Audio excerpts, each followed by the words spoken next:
Hello friends, welcome to our YouTube channel. In this video I'm going to show you how you can fix your Wi-Fi problem in Vivo smartphone. If your Wi-Fi is not connecting to any other devices or anything, how you can fix this problem.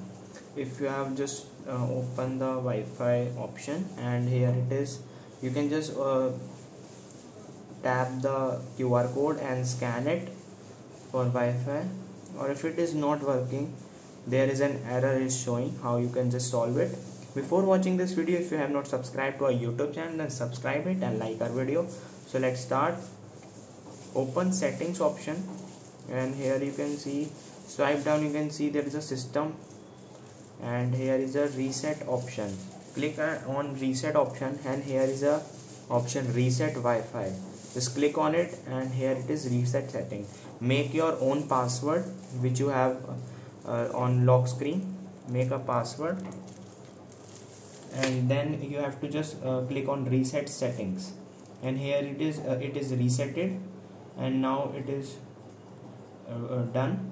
And if it is not working, then you have to just reset your phone. Your problem will be solved. I hope you like this video. If you like this video, then subscribe to our YouTube channel for more helpful tips and tricks videos. Thanks for watching.